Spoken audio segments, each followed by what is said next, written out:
Chapter 18 Interjections. Looking around. In the chapter, we will learn about interjections.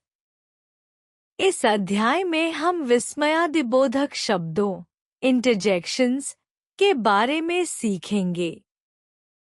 यह पंक्ति यह बताती है कि इस पाठ में हम विस्मयादिबोधक शब्दों के बारे में जानेंगे जो किसी भावना या भावना के अभिव्यक्ति के लिए उपयोग होते हैं। Look at the pictures and read the sentences. चित्रों को देखें और वाक्य पढ़ें। यह पंक्ति यह बताती है कि चित्रों को देखकर हम विस्मयादिबोधक शब्दों का उपयोग समझेंगे। Hooray! I have completed my homework. Hooray! मैंने अपना होमवर्क पूरा कर लिया। यह वाक्य हुर्रे का उपयोग करता है जो खुशी या विजय का अभिव्यक्ति है। Hello! How do you do? नमस्ते। आप कैसे हैं? यह वाक्य हेलो का उपयोग करता है जो एक अभिवादन ग्रीट के रूप में उपयोग होता है। Wow! What lovely flowers! वाह! कितनी प्यारी फूल हैं। यह वाक्य वाव का उपयोग करता है जो किसी चीज के प्रति आश्चर्य या प्रसन्नता को व्यक्त करता है। Alas! My cat is sad. अरे! मेरी बिल्ली दुखी है।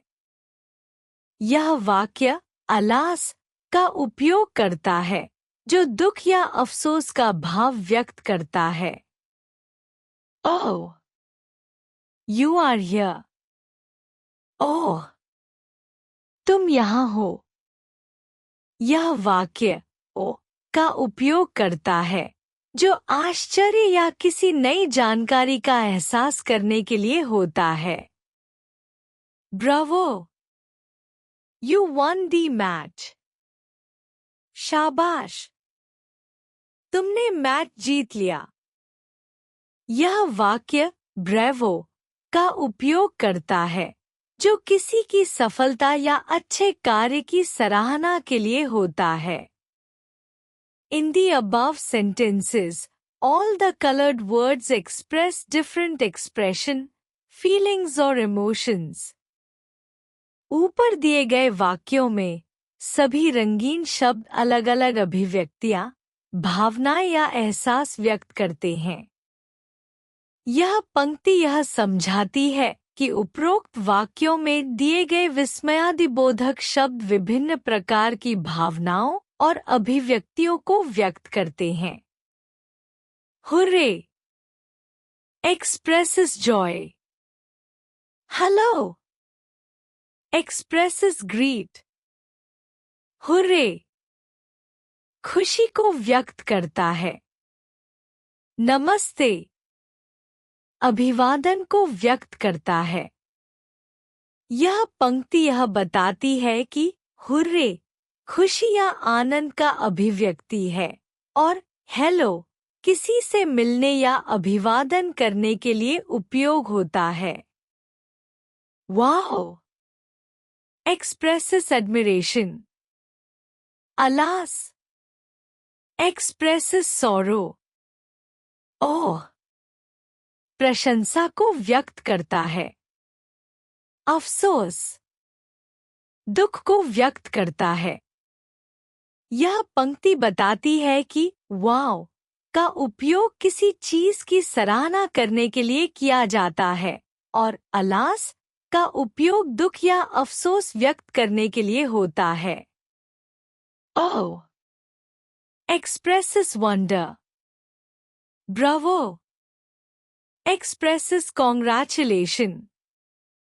ओह! आश्चर्य को व्यक्त करता है। शाबाश! बधाई को व्यक्त करता है। यह पंक्ति यह समझाती है कि ओ का उपयोग आश्चर्य या किसी नई जानकारी को प्राप्त करने के लिए किया जाता है और ब्रावो का उपयोग सफलता या अच्छे कार्य के लिए बधाई देने के लिए होता है। The words or expressions which are used to express a strong feeling or emotion of surprise, pain, fear, joy, excitement, etc. are called interjections. वे शब्द या अभिव्यक्तियां जिन्हें आश्चर्य, दर्द, डर, खुशी, उत्तेजना आदि के भावनाओं को व्यक्त करने के लिए इस्तेमाल किया जाता है, उन्हें विस्मयादिबोधक शब्द कहा जाता है। यह पंक्ति विस्मयादिबोधक शब्दों इंटरजेक्शंस की परिभाषा देती है जो किसी व्यक्ति द्वारा अनुभव की गई तात्कालिक भावनाओं को व्यक्त करने के लिए होते हैं। The words expressing exclamation are followed by the mark of exclamation. वे शब्द जो विस्मयादिबोधक अभिव्यक्ति करते हैं, उनके बाद विस्मयादिबोधक चिन्ह का उपयोग किया जाता है।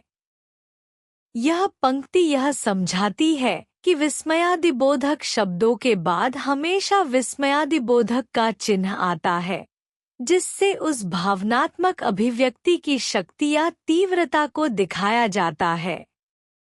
निष्कर्ष: इस पाठ में हमने इंटरजेक्शंस के बारे में सीखा है। ये वे शब्द होते हैं जो किसी भावनात्मक प्रतिक्रिया जैसे खुशी, आश्चर्य, दुख या उत्तेजना को व्यक्त करने के लिए उपयोग किए जाते हैं। उदाहरण के रूप में हुर्रा, वाओ, अलास और ब्रावो जैसे शब्दों का उपयोग हम अपने भावनाओं या प्रतिक्रियाओं को व्यक्त करने में करते हैं। इन शब्दों के बाद हमेशा विस्मयादिबोधक चिन्ह का प्रयोग होता है।